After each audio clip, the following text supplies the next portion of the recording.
ሰላም ጤና ይስጥልን እንዴት አመሻችሁ የተከበራችሁ ተመልካቾቻችን ከሀገሬ ቴሌቪዥን በቀጥታ ስርጭት ወደ እናንተ የሚደርሰው ሀገሬ ስፖርት ተጀምሯል። የተለያዩ ርዕሰ ጉዳዮችን ይዘን እዚህ ስቱዲዮ ይገደባባይና አንተነህ ሲሳይ ቆይታ ልናደርግ ተገኝተናል። አንተዬ እንዴት አመሸህ? እንዴት አመሸህ? ሁሉ ሰላም? ያለፉትን 5 ቀናቶች በአትሌቲክስ እንግዲህ ከሀገሬ ቴሌቪዥን በቀጥታ ስርጭት ወደ ኢትዮጵያን ተመልካቾች ስናደርስ ነበረ።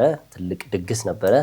ትናንት ሌሊት ተጠናቋል። ከ20 ዓመት በታች የዓለም አትሌቲክስ ሻምፒዮና በሱ ጉዳይ ላይ የተወሰነ ነገሮችን እናንሳና ደግሞ ወደ አውሮፓ እንጓዝና ብዙ የአውሮፓ ክለቦች የፕሪሲዝን እያደረጉ ይገኛሉ። መቼስ የቅድመ ውድድር ብዙ ነገሮችን እያስመለከተን ይገኛል። ከሱም ጀምሮ የተለያዩ ጉዳዮችን እናነሳለን። ዛሬ በልዩነት አርሰናል እናነሳለን። ከዛ በፊት ግን ያው የዓለም ከ20 ዓመት በታች የአትሌቲክስ ሻምፒዮና ትናንትና በይፋ ተጠናቋል። ኢትዮጵያም እንግዲህ 5ኛ ደረጃን ይዛ ነው ያጠናቀቀችው። ከአውስትራሊያ ጋር እኩል ሆና ነው ያጠናቀቀችው። 2 ወርቅ 3 ብርና 1 ነሐስ ተገኝቷል በዚህ ውድድር ላይ ትናንትና በስፋት ስንመለከተው ነበረ። እንደዚሁም አሜሪካ 12 ወርቅ 7 ብርና 5 ነሐስ አግኝታ ከዓለም የመጀመሪያው ሀገር ሆናለች። ኬንያ ደግሞ 4 ወርቅ 3 ብርና በተመሳሳይ 4 ነሐስ በማግኘት ከአፍሪካ አንደኛ ከዓለም ደግሞ ሁለተኛ ሆናለች። ኢትዮጵያ ደግሞ ከአፍሪካ ሆና ሁለተኛ ማጠናቀቋ የሚታወስ ነው። የፊታችን ረቡዕ ጠዋት ላይ እንግዲህ ልዑካን ቡድኑ ወደ አዲስ አበባ ይገባል ተብሎ ይጠበቃል። እናንሳ እስኪ አንዳንድ ጉዳዮችን ከዚህ ከ20 ዓመት በታች የዓለም አትሌቲክስ ሻምፒዮና እንግዲህ በርካታ ወጣት ልጆችን አሳይቶናል። ኢትዮጵያኖቹን ብቻ ሳይሆን ከኢትዮጵያ ውጭ ያሉ ተወዳዳሪ አትሌቶችን የተመለከትንበት ሆኖ አልፏል። በ5 ቀናት አሜሪካ ላይ የነበረው ውድድር እንግዲህ ዓለም የቀጣይ ኮከቦቿን ምናልባት የመለመለችበት ተደርጎ ሊወሰድ ይችላል። እውነት ለመናገር በጣም ቀጣይ ዓመት በስፋት የምንመለከታቸው ከዋክብትን በሚገባ የተመለከትን ይመስለኛል። በአጭርም በመካከለኛ ርቀት ጭምር ለምሳሌ አጭር ርቀት ላይ ቴይለር የሚባል አሜሪካዊ ዓለምን ያስደመመበት የዓለም ሪከርድን የሰባበሩበት በተለይ 400 ሪሌ ላይ ምን አይነት አጭር ራስ የተመለከትንበት ነበረ። በ100 ሜትርም በ200 ሜትርም ለሀገሩ ወርቅ አስገኝቷል። ብቻውን 3 ወርቅ ሜዳሊያ ለሀገሩ አስገኝቷል 4 በመቶን ጨምሮና ምናልባት ቀጣይ ዓመታት በሚደረጉ የኦሊምፒክ እና የዓለም ሻምፒዮና ውድድሮች ዓለም የምጠብቃቸው ተተኪዎችን በሚገባ ያየችበት መድረክ ይመስለኛል። አሜሪካን ጥለን ካለንሳናት ያ ውድድሩ የተካሄደው እዛው አሜሪካ ላይ እንደመሆኑ መጠን እድሎች አሉ። በምታውቀው አየር በደጋፊ ፊት ነው የምታደርገው። ሞራል አለ፣ ረፍት አለ። ውድድሩ ለማድረግ ብዙ ማይል አትጓዝም። እዛው ሀገር ላይ ውድድሩ ሲደረግ የሚሰጥህ አንዱ እድል እሱ ነው እና ልጆቹ የማያውቁት ሀገር ሄደው ስላልተወዳደሩ የሚያሸንፉበት እድልም በዛው ልክ አግኝቷል ብሎ ማንሳት ይቻላል። ምናልባት የአሜሪካ ጥንካሬ እንዳለ ሆኖ እዛው አሜሪካ ላይ ውድድሩ መካሄዱ በሰፊ የሜዳሊያ ብዛት እና ቁጥር አሜሪካ በበላይነት እንድታጠናቀቅ ምክንያት ይሆናት ይመስለኛል። ጎረቤታችን ኬንያ በመጨረሻዎቹ 2 ቀናት ባሳካቻቸው የወርቅ ሜዳሊያዎች ከኛ ተሽላ ተገኝታለች። ምናልባት ከባለፉት ዓመታት ውጤቶቿ ጋር በአንጻራዊነት ከመዘን ነው ብዙ የራቀችበት አልነበረም። ከሊማም ከኮሎምቢያ ካሊም ከተደረገው ውድድር በውጤት ኬንያ ብዙ የወረደችበት አልነበረም ብሎ ማንሳት ይቻላል። ሀገራችን ኢትዮጵያ ከባለፉት 2 መድረኮች በብዙ ወርቅ የራቀችበት መድረክ ነው። ግን ደግሞ እንደ ጥሩ የሚነሳው ጉዳይ ምናልባት ፊታቸውን አይተን ሳይንሳዊ ባልሆነ መንገድ ፊታቸውን አይተን ግን ልጆች የሆኑ ቀጣይ ሀገራቸውን በሚገባ መወከል የሚችሉ ወጣቶችን የተመለከትንበት ውድድር ይመስለኛል። ከዛ ውጭ የተገኙት 2 የወርቅ ሜዳሊያዎች ኢትዮጵያ ብዙ በማትታወቅባቸው ብዙ ባልሰራችባቸው በ3000 መሰናክልና በ3000 ቀጥታ የተገኙ መሆናቸውን ተከትሎ ሌሎች ነገሮች ላይ መስራት ከተቻለ ተስፋ እንድናደርግ ያጫረብን ነው ብሎ ማንሳት ይቻላል። አንዱ የሚነሳ ጉዳይ ብዙ ውጤቶች የተመዘገቡት በሴቶች ብቻ ነው። ወንዶች ላይ አሁንም ጥያቄዎች መነሳት ጀምረዋል።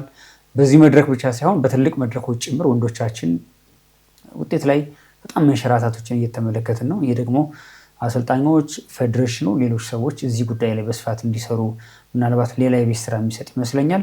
የተካፈልንባቸው ርቀቶች እንዳሉ ሆነው አሁንም ሚኒማም ማሟላት ያልቻልንባቸው ያልተሳተፍንባቸው ከተሳተፍንም በኋላ ለፍጻሜ መድረስ ያልቻልንባቸው ብዙ አጋጣሚዎች ነበሩ። እነዚህ ስራዎች እንግዲህ የፌዴሬሽኑ ቀጣይ የቤት ስራ ሆኖ የሚቀጥሉ ናቸው ብሎ ማንሳት ይቻላል። አጠቃላይ ግን በጥቂት ስፖርተኞች ወደ 6 ሜዳሊያ ይዘን የተመለስንበት ነው ብሎ ማንሳት ይቻላል። ብዙ ነገሩ በጥሩ ጎኑ የሚነሳ መድረክ ሆኖ ያለፈ ይመስለኛል። ያው ለበርካቶች እንግዲህ አስተማሪ ነው ብዬ ገምታለሁ። ለኢትዮጵያኖች ብቻ ሳይሆን ለበርካታ ሀገራቶች የወደፊቶቹን ተተኪ አትሌቶች የተመለከትንበት ነው። አሜሪካኖች እንግዲህ በጣም ምን ያህል ተጽዕኖ እንደሚፈጥሩ የተመለከትንበት ነው። የዚህ የአየር ሁኔታም ሲነሳ ነበረ። መቼስ ከዚህ ከውድድሩ በኋላ አንዱ ሲነሳ የነበረው ኢትዮጵያውያን አትሌቶች አሸንፈው ወርቅ አምጥተውም እና ዮርዳኖስም ሲናገሩ የነበሩት አየሩ ትንሽ ከብዷቸው እንደነበር ነው። ምንም ጥያቄ የለም። ይሄ የሰበብ ጉዳይ ሳይሆን አንደኛም ወጣ ከብዷት ከሆነ ትክክል ናት ነው። መጨረሻ ላይ የሚወጣ አትሌት ሁልጊዜ ሰበብ የሚያደርገው የአየር ንብረቱን ያመካኛሉ የሚል ጉዳይ ይነሳ ነበር። አሁን ግን አንደኛ የወጣችው ዮርዳኖስ ራሱ የምታነሳቸው ነገሮች የአየር ሁኔታው ትንሽ ከበድ ብሏቸው ነበር። ከዛ በተረፈ ግን እንግዲህ እስከ ትናንትና ምሽት ኢትዮጵያ 3ኛ ደረጃ ላይ ሆና ነበር የተቀመጠችው እና በፍጥነት ነው የኬንያኖች ያገኙት 2 ወርቅ ያወረዱት ወደ 5ኛ ደረጃ። ይሄ ደግሞ ሁለቱም ላይ ውጤታማ አለመሆናችን ነው። ከዛ በተረፈ ግን የመሰናክል ላይ ያለመሳተፋችን አንዱ አጠያያቂ ጉዳይ ነው። የወንዶች ላይ አለመሳተፋችን ትልቁ ጉዳይ ነው። ለምን የሚያስብል ነገር ነው። የረጅም ርቀት ላይ ደግሞ እየጠፋን መተናል። 5000 ላይ ያለው ሁኔታ ትንሽ በወንዶች በተለይ በጣም አስቸጋሪ ነው። እንግዲህ ይሄ ብቻ ሳይሆን ከዚህ በፊት የነበሩት የዓለም አትሌቲክስ ሻምፒዮና ኦሎምፒክም ላይ ሲነሳ ሴቶች የተሻለ ውጤት እያስመዘገቡ ይገኛሉ። ወንዶች ግን ጥሩ ውጤት እያመጡ አይደለም። ለምንድን ነው የሚሉ ይህንንም ራሱ እንደው ያለፉትን በርካታ ቀናቶች እዚህ ቁጭ ብለን ከተንታኞቹ ጋር ስናነሳ የነበረው አንዱ እሱ ነበረ። ይህም ራሱ ታሳቢ ሊደረግ ይገባል ነው። ሁለተኛው የተነሳው ጉዳይ እነዚህ አትሌቶች ወጣት ናቸው። ቅድም እንዳልከኝ የእድሜ ጉዳይ ሲነሳ እኛ በፊት በፊዚካል አይተናቸው ወጣት ልጆች ናቸው ብለን ያምንባቸው ብዙ ወጣት አትሌቶች አሉ። ነገስ እንዴት ነው የምናያቸው? የቴይለርን ጉዳይ ስናነሳ ነበር። አሜሪካ ላይ አሁን በቀጣይ የ100 ሜትር የ200 ሜትር ሯጭ ቴይለር የሚባል ሯጭ አላት ብለህ ታስባለህ፣ ጭንቅላት ውስጥ ይመጣል። ኢትዮጵያን አትሌቶች በ5000 በ3000 ቀጥታ እነማን ናቸው ወደፊት ኦሎምፒክ ላይ የሚወክሉን ብለህ ደግሞ ስታስብ የሆነ ጥያቄ ምልክት ስታስገባለህ። ምክንያቱም የምትተማመንበትም ላይሆን ይችላል። እነዚህ አትሌቶች በወጥነት እናያቸዋለን በሚቀጥሉት ጊዜያቶች። ይሄ ራሱ ለኢትዮጵያ አትሌቲክስ ፌዴሬሽን ትልቅ የቤት ስራ ነው የሚሆነው። እንደዚህ ውድድሮች ሊመጡ ወራቶች በመጡበት ጊዜ ዝግጅት ከምታደርግ በላይ አሁን ግን የቤት ስራህን ሰርተሃል። እነዚህ ልጆች ደግሞ ማብቃት አለብን፣ ለኦሎምፒክ ማብቃት አለብን፣ ለዓለም አትሌቲክስ ሻምፒዮና ቤጂንግ ላይ ለሚደረገው ማብቃት አለብን፣ ብዙ ዮርዳኖሶችን ብዙ ሽቶዎችን በጣም ማበርከት አለብን የሚሉ እሳቤዎች እየተነሱ ይገኛሉ። ከዛ በተረፈ ግን የሚነሱት አንዳንድ ጉዳዮች አሉ። ይሄ ያልተሳተፍንባቸው ቅድም ያነሷቸው ጉዳይ አለ። አንደኛው መቼስ ይሄ አርሰናል ማን ነው?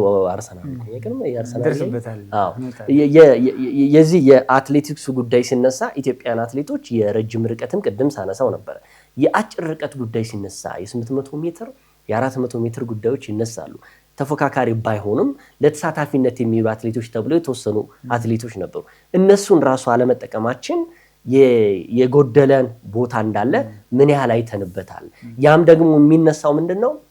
ኢትዮጵያ እስከ 2ኛ ደረጃ ነበረች። ከአሜሪካ ቀጥላ 2ኛ ነው። ከዛ በመሃል ጣሊያን ገባችና 3ኛ ደረጃ ሆነ በሜዳሊያ ደረጃ።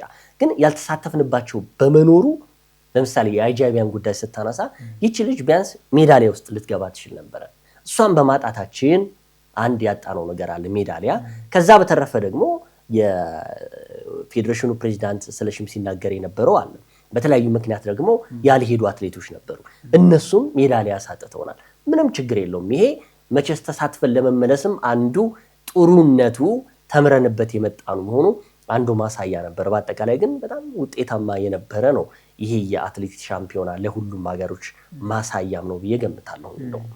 ከአየር ንብረት ጋር በተገናኘ ብዙዎቹ የኛ አትሌቶች አንዳንዶቹ የግል ምርጥ ሰዓታቸውን የማስመዝገባቸውን ያክል አሸንፈው ማጣሪያውን በብቃት ተወጥተውም ሰዓታቸውን ያላሻሻሉበት አጋጣሚ እንደነበር ተመልክተናል። ይሄ ደግሞ የሆነ የከበዳቸው የፈተናቸው የአየር ንብረት እንዳለ በሚገባ የሚያሳይ ጉዳይ ይመስለኛል። ለሁሉም ግን ፌዴሬሽኑ በጣም በርካታ ስራዎች ያሉበት ነው ብዬ አምናለሁ።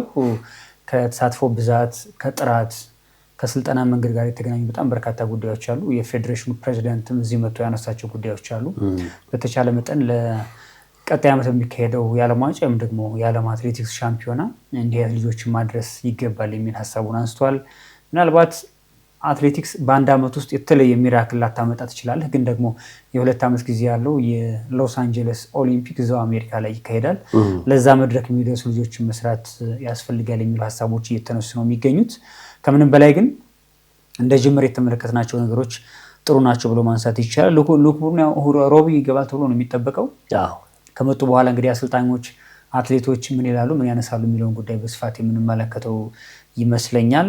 ጥቂት አትሌቶች ሄዱ ይህን ያክል ሜዳሊያ መገኘቱ ግን እንደ አንድ ጥንካሬ የሚወሰድ ነገር ነው ብሎ ማንሳት ይቻላል። ከምንም በላይ ግን አንድ ማንሳት የምንፈልገው የዛሬ 2 ዓመትና የዛሬ 1 ዓመት እነዚህን አትሌቶች በላቀ ጥራት መመልከት አለብን። አሁን ያላቸውን አቅም በሌላ ደረጃ አሳድገው መገኘት ይጠበቅባቸዋል። እዚህ ደግሞ አሰልጣኞች ፌዴሬሽኑ የሚከተሉ ሲስተም እንደ አንድ ማሳያ ተደርጎ መወሰድ አለበት የሚል ሀሳብ ይኖረናል። የሙቀት ጉዳዩ ግን በጣም ፈታኝ እንደነበረ አትሌቶቹ ካሸነፉ በኋላ ኢቨን ኢንተርቪው ላይ ሆነው እንኳን ትንፋሻቸው ምን ያክል እንደሚቆራረጥ ከባድ እንደነበረባቸው መመልከት በጣም ማሳያ ይመስለኛል። ከአጭር ርቀት ጋር የተገናኘው ጉዳይ እኔ በጣም ብዙ ጊዜ ይፈልጋል። እንደ ኢትዮጵያ ያለ ሀገር ብዙ የአጭር ርቀት ታሪክ የሌላት ሀገር በአንድ ጊዜ እንዲህ አይነት ትልቅ መድረኮች ላይ ላንገኝ እንችላለን። ግን በተገኘንባቸው አጋጣሚዎች ግን ራሳችን እያሳየንና አፕግሬድ እያደረግን መቀጠል ያስፈልጋል። አጃይባ በተለየ ምክንያት ቀርታለች። እንደሱ አይነት ሌሎች አትሌቶች መፈጠር አለባቸው። እሷም የስራ ውጤት ናት። ሌሎች ላይ መሰራት ከተቻለ በእርግጠኝነት የማይመጣበት መንገድ የለም ብለን እናምናለን። ፌዴሬሽኑ ግን ትልቅ አሳይመንት የሚወስድበት መድረክ ሆኖ እንድትጠናቀቅ ይሰማኛል። አዎ ሌላው አንድ ጠዋትኛ በዲጂታል ሚዲያችን ላይ አንድ ያጋራነው መረጃ ነበረ። ኬንያ የ2029ን የዓለም አትሌቲክስ ሻምፒዮና ለማዘጋጀት ጥያቄ ማቅረቧ ይሄ ራሱ ለኢትዮጵያ እግር ኳስ ፌዴሬሽን አትሌቲክስ ፌዴሬሽን ትልቅ የቤት ስራ ነው ብዬ ገምታለሁ። ከሆነ የ2029ን ለማዘጋጀት ካልሆነ ደግሞ 31ን ለማዘጋጀት ይፋዊ ጥያቄ መጠየቃቸው ራሱ እኛም ራሱ እንድናስብ አድርጎናል። እኛስ እንችላለን ወይ?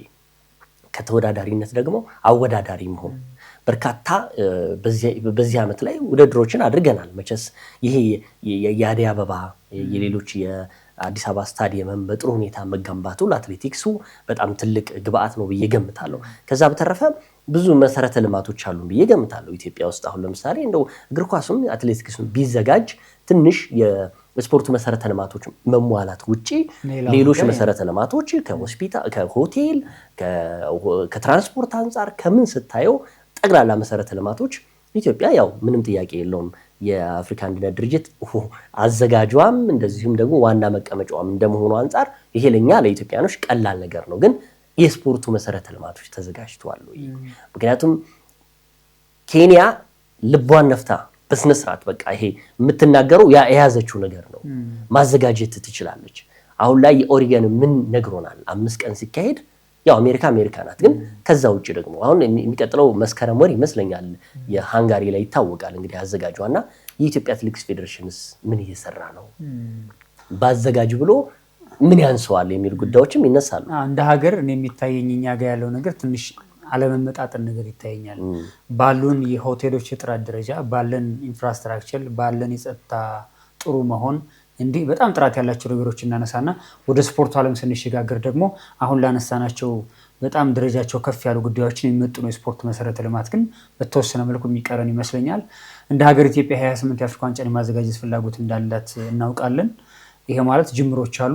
አትሌቲክሱን ነጥለን ካነሳ ነው ደግሞ ትልቅ የሚባሉ ዓለም አቀፍ ውድድሮችን የማዘጋጀት ልምዱ የለም። እውነት ለመናገር በጣም ረዥም ጊዜ ሆኗል የአፍሪካ ሻምፒዮና አዲስ አበባ ስቴዲየም ላይ ካስተናገድን።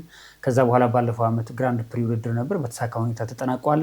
የነሐስ ደረጃ ነበረ፣ እሱ ወደ ወርቅ ደረጃ ተሸጋግሮ በዚህ ዓመት ይካሄዳል። እንደ ሀገር እያንዳንዱ የምናደርጋቸው ውድድሮች ዓለም አትሌቲክስ ሌሰን የሚወስድበት ትምህርት የሚወስድበት ነው። ኢትዮጵያ እንዴት መድረኮችን የማዘጋጀት አቅም አላት የላት የሚለውን ለመገምገም እድል ይሰጣል። እነዚህ ውድድሮች ካስተናገድን በኋላ ትልቁን የገዘፈውን ነገር ለማስተናገድ ጥያቄ ታቀርባለህ፣ ጨረታ ውስጥ ትካትታለህ፣ ተፎካካሪዎችን አሸንፈህ ስትገኝ ያኔ እድሉ ይሰጥሃል እና ሂደቶችን ማለፍ ያስፈልጋል። የኬንያ ነጥለን ካነሳ ነው በጣም በቂ ኤክስፔሪንስ አላት ኬንያ። በነገራችን ላይ የታዳጊዎች ውድድር በተደጋጋሚ አዘጋጅታለች። ብዙም ዓለም አቀፍ ውድድሮችን ያስተናገደች ሀገር መሆኗን ተከትሎ አሁን ደረጃዋን አሻሽላ ከታዳጊዎቹ ወደ አዋቂዎቹ የዓለም ዋንጫን የማዘጋጀት ጥያቄ ነው በይፋ ያቀረበችው እና እያንዳንዱ የምታዘጋጀው የውድድር መድረክ ትልልቅ ጉዳዮችን ለማስተናገድ ዋስትና የሚሰጥ ሆኖ ይገኛል እና ለዛም ነው ኬንያ በዚህ ልክ በልበ ሙሉነት ነገሩን የማዘጋጀት ፍላጎት እንዳላት ያነሳችው። ያን ያክል ከባድ ግን አይደለም። ትንሽ ስራዎችን መስራት ከተቻለ ኢትዮጵያ አትሌቲክስ ሀገር የብዙዎች መገኛ እንደመሆኗ መጠን በጣም ፕሮሚነንት የሆኑ ሰዎችን የፈጠረች ሀገር ከመሆኗ ጋር በተገናኘ የማዘጋጀት እድሉ ያን ያክል ፈታኝ ይሆናል ተብሎ አይጠበቅም። ግን ያን ለማድረግ ግን ከትንሹ መጀመርና እንዲህ አይነት ውድድሮችን ማስተናገድ እንደ ሀገር የሚጠበቅብን ጉዳይ ይመስለኛል። እሱ ሆነ ማለት ደግሞ ለአትሌቶቻችን በጣም ዘርፈ ብዙ ጥቅም ነው ያለው። የቪዛ ችግር የሚገጥማቸው የፕሌን ቲኬት ችግር የሚገጥማቸው ብዙ አትሌቶቻችን የትም ወጪ ሳያወጡ በማስ በብዛት ሀገራቸው ላይ የሚሳተፉበት የተወዳደሩት ውድድር ደግሞ ሰዓቱ ኦፊሻል የሚመዘግምበት ምናልባት ሌላ ሀገር ሄደው ለመወዳደር ይሄኛው እንደ አንድ መነሻ ሰዓት የሚወሰድላቸው እድል ስለሚፈጠር ለአትሌቶቹም ለባለሙያዎቹም ለሀገርም የሚያመጣው አበርክቶ ትልቅ መሆኑን ተከትሎ ፌዴሬሽኑ በጣም ጠንከር ያሉ ስራዎችን እዚህ ላይ መስራት እንዳለበት በግሌ አምናለሁ። በጣም አሪፍ እየተመለከታችሁ ያላችሁት የተከበራችሁ ተመልካቾቻችን ከሀገሬ ቴሌቪዥን በቀጥታ ስርጭት እየተላለፈ የሚገኘው ስፖርታዊ ጉዳዮቻችን ናቸው። የዓለም አትሌቲክስ ሻምፒዮና ትናንት ምሽት መጠናቀቁን ተከትሎ እንዴት አለፈ፣ ኢትዮጵያስ ምን ተማረች የሚለውን ጉዳይ አነሳን። በቀጣይ ከመሸጋገሪያ በኋላ ስንመለስ ደግሞ የአውሮፓ ትልልቅ ክለቦች ፕሪሲዝን እያደረጉ ይገኛሉ። ቀጣይ ሳምንት የሚጀምሩት የተለያዩ የአውሮፓ ሊጎች አሉ፣ እንመለከታለን። ዛሬ በልዩነት የአርሰናልን የቅድመ ውድድር ዝግጅት ምን ይመስላል የሚለውን ደግሞ ካፍታ መሸጋገሪያ በኋላ ስንመለስ ይዘን እንመጣለን።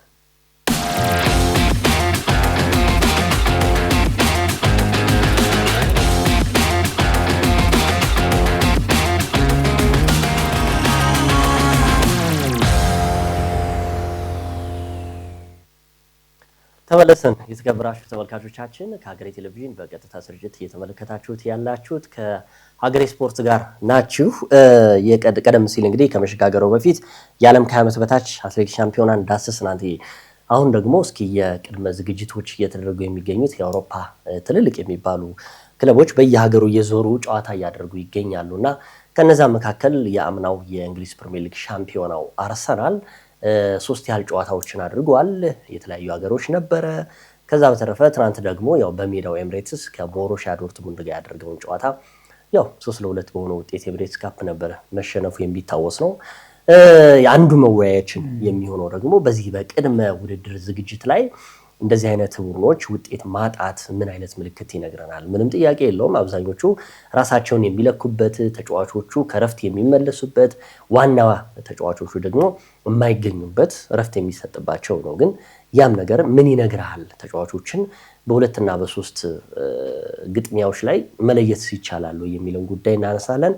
አርሰናል እንግዲህ ቀደም ሲል ዢሮና ጋር ያደረገውን ጨዋታ 4-1 አሸንፎ ነበር። ከዛ በኋላ ያሉትን 2 ጨዋታዎች ግን ከሪያል ቤቲስ እና ከቦሩሲያ ዶርትሙንድ ጋር የነበረውን ጨዋታ 3 ነጥብ ማሳካት አልቻለም እና ምንድነው የትኛው ላይ ችግር ሊኖር ይችላል?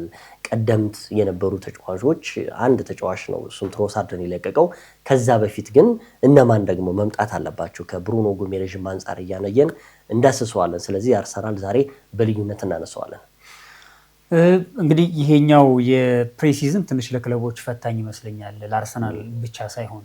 እንደምታውቀው የዓለም ዋንጫ በጣም ረዥም ቀናትን የፈጀ ነው። ዓለም ዋንጫ ከመጀመሩ በፊት ከሀገራት ተጫዋቾቻቸውን ጥሪ ያደርጉበት የተወሰነ ጊዜ አለ። ፕሪሚየር ሊጉ በራሱ ፈታኝ ነው፣ እንግሊዝን ጥለን ካነሳ ነው። አርሰናል ደግሞ ሻምፒዮን ስለሆነ ብቻ ሳይሆን በርካታ ተጫዋቾችን ለሀገራት ካስመረጡ ክለቦች ከቀዳሚዎቹ አንዱ እንደመሆኑ መጠን ይሄኛው ፕሪሲዝን ለክለቦች በጣም ፈታኝ ነው። ለምሳሌ ባለፈውን ዓመት ብናስታውስ ወደ ኤዥያ፣ አሜሪካ፣ እዚህ ስኮትላንድ በጣም ብዙ ቦታ ተዘዋውሮ በርካታ ጨዋታዎችን የማድረግ እድል ነበራቸው። ይሄ የሚሆነው ምንድነው?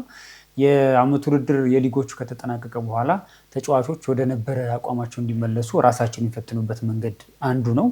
ሁለተኛ ደግሞ ክለቦች አዳዲስ ተጫዋቾችን ካስፈረሙ እነሱን የሚፈትኑበት፣ አጠቃላይ ወደ ነበረው ሪትም መግባታቸውን የሚያረጋግጡበት መርሃ ግብር ከመሆኑ ጋር በተገናኘ በርካታ ክፍተቶቻቸውን የሚያዩበት ነበር የቀደመው ጊዜ።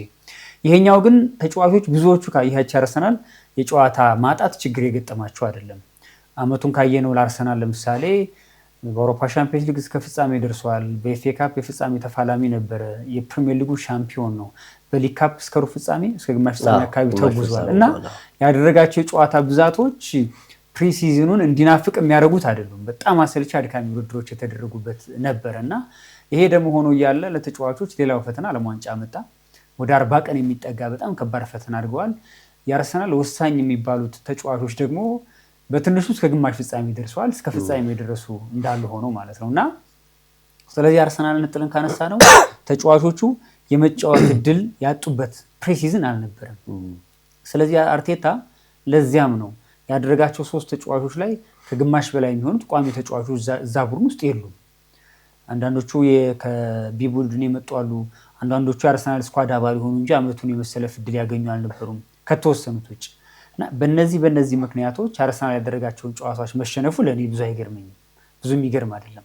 ለምሳሌ ማጋሌሽ ቋሚ ሆኖ ገብቶ የተቀየረባቸው ሰከንድ ሀፍ ጨዋታዎችን ማንሳት ይቻላል። የኬሬስ ዓለም ዋንጫ ላይ ነበረ፣ ማጋሌሽ ዓለም ዋንጫ ላይ ነበሩ። ብዙ የተጓዙ ሀገራት ላይ ሆኑ ይችላሉ። ቀድመው መምጣታቸውን ተከትሎ የመሰለፍ ዕድል አግኝተዋል። ለምሳሌ ባክፎርን የአርሰናልን ብትመለከት ከዶርትመንድ የተደረገውን ካላፊዮሪ፣ ቤን ዋይት፣ ማጋሌሽ፣ ሞስኬራ የነበሩበት ነው።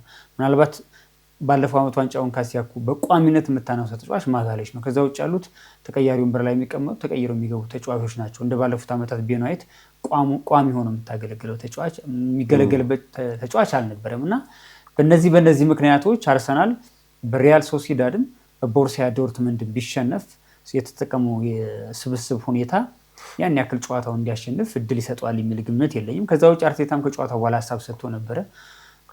ደጋፊዎቹ ብዙ ሊረብሻቸው አይገባም፣ ይሄ ሽንፈት ወደ ነበረው አቋማችን የምንመለሰው ስብስባችን ሲሟላ ነው የሚል ሀሳቡን ሰጥቷል። 3 ጨዋታ በጣም ጥቂት የሚባል ነው። ነገራችን ላይ ከ3ቱ ጨዋታዎች በፊት አንድ በዝግ ስቴዲየም አንድ ጨዋታ አድርጎ ነበር አርሰናል 4ኛ ከጂሮና ጨዋታውን ከማድረጉ በፊት እና ብዙ ጨዋታዎች ያላደርጉበት አንዱ ዓለም ዋንጫ ስለነበር ነው። ያደረጓቸውም ጨዋታዎች ብዛት ደግሞ በቋሚ ተጫዋቾቻቸው አለመሆኑን ተከትሎ እንዲህ አይነት ሽንፈቶች ሊመጡ እንደሚችሉ መገመት በግሌ ቀላል ይመስለኛል። ያን ያክል የተለየ ትርጉም የሚሰጠው ሽንፈት ነው ብዬ በግሌ አላምንም። ይሄ ማለት ግን ችግሮች የሉበትም። የተመለከትነው ጌም ላይ ቋሚ 11 ሆኖ የገቡትም የሆኑ ተቀይሮ የገቡት ተጫዋቾች ላይ ችግሮች አልነበሩም ለማለት ነው የሚያስደፍር። ያው እኛም የምናነሳው ጉዳይ አርሰናል በተከታታይ 3 ነጥብ መጣሉ በፕሪሲዝን ላይ እንደ አርሰናልነቱ ነው እያነሳው የሚገኘው። አርሰናል ያው አሁን ያለፉትን 2 እና 3 ዓመታት አርሰናል መሸነፍ ብቻ ሳይሆን አቻ ሲወጣ ይጨንቃቸዋል። ብዙ የአርሰናል ደጋፊዎች አልለመዱትም። አሁን ላይ የአርሰናል ደጋፊ ሽንፈትን አልለመደም። 3 ነጥብ ማጣት ለአርሰናል ምን ያህል ዋጋ እንደሚያስከፍለው ይታወቃል። እና አሰልጣኝ ሚኬል አርቴታ ከትናንትናው ከቦሩሲያ ዶርትመንድ ጨዋታ በኋላ የተናገሩትም ደጋፊዎች ሀሳብ እንዳይገባችሁ ነው ያሉት። አንዱ መነሻ አርሰናል 3 ነጥብ ብቻ ስለሚያውቅ ነው።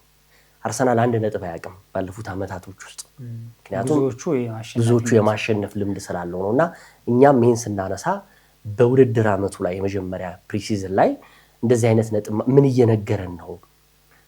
ቋሚ ተሰላፊዎቹን 3ቱንም ጨዋታ አላሰለፉም። በእርግጠኝነት መናገር የሚቻለው አብዛኞቹ ተጫዋቾች እዛው አርሰናል ውስጥ የነበሩትም ማለት በውሰት የነበሩት ናቸው። እንደነ ቪየራ የመሳሰሉ አይነት እነ ኒልሰን የመሳሰሉ አይነት ተጫዋቾች፣ ኗኒሪን የመሳሰሉ አይነት ተጫዋቾች ተመልሰው መጥተው ነው እያገለገሉ የሚገኙት እንጂማ በርካቶች እንደምናውቃቸው እንደነ ዴክላን ራይስ የመሳሰሉት ዙቢሜንዴን፣ ከዛ በተረፈ ደግሞ እንደነ ቡካዮ ሳካና ኑኖ ማዱኬ የመሳሰሉ ዊሊያም ሳሊባን በጉዳት ነው። እንደሱ አይነት ተጫዋቾቹን ይዘህ ሽንፈት ቢገጥምህ አሃ ትላለህ። ይሄ ግን ምን ሊነግረን ይችላል ነው። ባለፈው የውድድር ዓመት የምታስታውስ ከሆነ እንደዚሁ በፕሪሲዝን ላይ ሽንፈቶች ነበሩበት።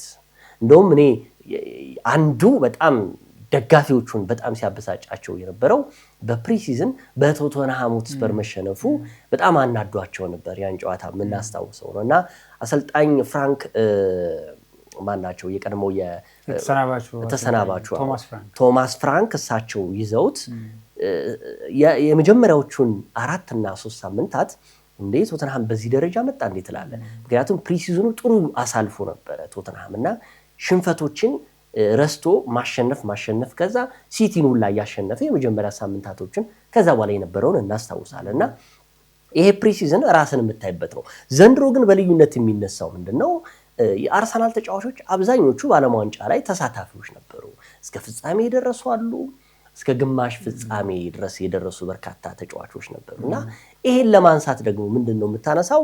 በ2026-27 የውድድር ዘመን ላይ በ2025-26 የውድድር ዘመን ላይ አርሰናል የ4 ዋንጫ ተሳታፊ ነበረ። እያንዳንዷን የካራባውን የኤፍኤ ካፕም ፕሪሚየር ሊግና ሻምፒዮንስ ሊግን በጣም አጥብቀው ስለሚፈልጉት ማሸነፍ ሙሉ 90 ደቂቃ ሲጫወቱ የነበሩ ተጫዋቾች ነበሩ።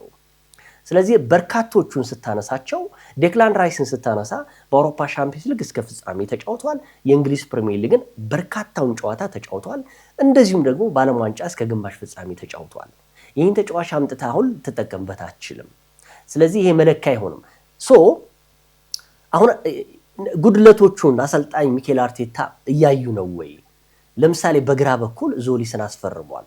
ዞሊስ ግን በዚህ ደረጃ የትሮሳርድን አቅም ይኖረዋል የሚል ጥያቄ ውስጥ ነው እየተነሳ የሚገኘው። ወጣት ልጅ ነው፣ ከሌላ ሊግ ነው፣ ከክለብ ብሩዥ ነው የመጣው። ሊጉን ለመልመድ ትንሽ ያስቸግሯል ተብሎ ቢገመትም በፕሪሲዝኑ ግን ጥሩ የውድድር ጊዜን እያሳለፈ ይገኛል። በሶስቱም ጨዋታዎች ጥሩ ጊዜን አሳልፏል። ከዛ እነ ማክስ ዶማንን የመሳሰሉ ወጣት ተጫዋቾች ደግሞ በእርግጠኝነት በሚቀጥለው የውድድር ዘመን ላይ እየተቀየሩ የሚገቡ ተጫዋቾች መሆናቸውን አሳይተውናል። እንደነ ካይቨርትስ የመሳሰሉ ተጫዋቾች ደግሞ ከጉዳት ነፃ ሆነው እየተጫወቱ ይገኛሉ። ስለዚህ አሁን አሰልጣኝ ሚኬል አርቴታ የትኛውን ቦታ መሸፈን አለብን? አሁን የመሃል ሜዳው የተፈታለት ይመስለኛል።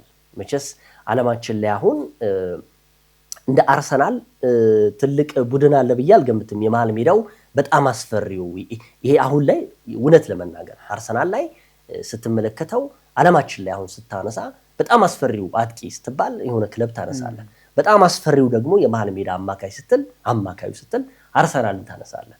ምክንያቱም ብሩኖ ጎሜሬዥን ይዛል፣ እንደዚሁ ዴክላን ራይስን ይዛል፣ ማርቲን ዙቢሜንዲን የመሳሰሉ ተጫዋቾችን ይዘህ እንደነ ኦዲጋርድን ከፊት ይዘህ ኤቨሬጅ ኢዜን ይዘህ አስፈሪነቱ ይነሳል። አሁን በግራ በኩል ያለው የዞሊስ ያንን ማነሳው ምንድነው ላለፉት ሳምንታቶች እንግዲህ የሚዲያው አንዱ ትልቁ ተግዳሮት የነበረው መነሻ የነበረው የቪኒሲየስ ጁኒየር ጉዳይ ስለተነሳ ነው።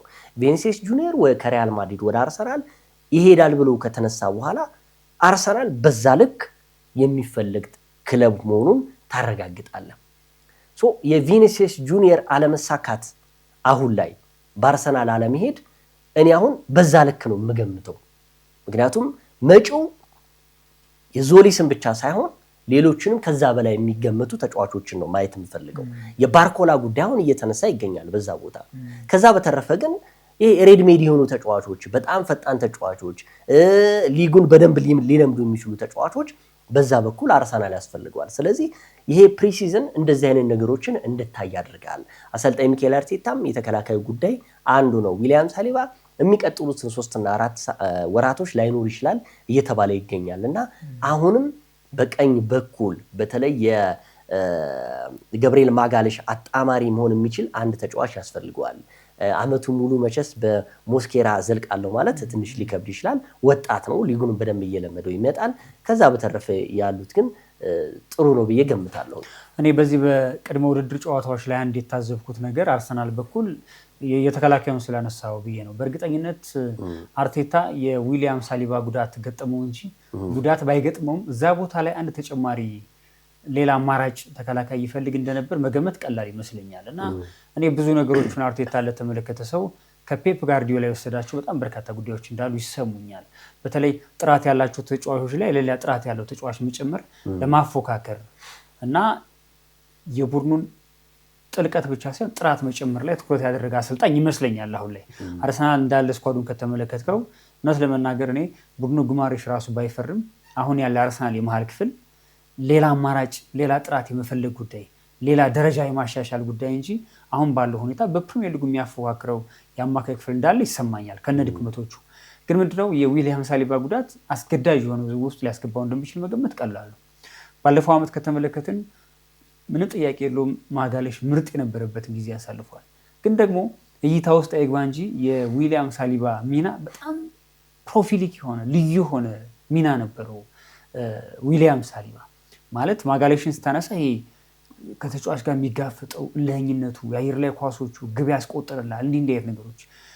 ዊሊያም ሳሊባ ደግሞ ቀድሞ አደጋዎችን የሚቀንስል የሚከላከልል እይታ ውስጥ የማይገባ ተከላካይ እንደሆነ ራሱን ስታብሊሽ ያደረገ ምርጥ ተከላካይ እንደሆነ አይተናል እና አንዱ ለአርቴታ ስጋት ነው ብዬ የማስበው ዊሊያም ሳሊባ ጉዳት ባይገጥመው እንኳን አመቱ ሙሉ ያለረፍት የተጣመሩ 2 ተከላካዮች በዓለም ዋንጫ ከሀገራቸው ጋር ብዙ የተጓዙ በተለይ ዊሊያም ሳሊባ ያለረፍት 4ቱም ውድድሮች ላይ የተካፈሉ ተከላካዮችን ምን አይነት ጉዳት ሊገጥማቸው እንደሚችል ፎርካስት የሚያደርግ ይመስለኛል።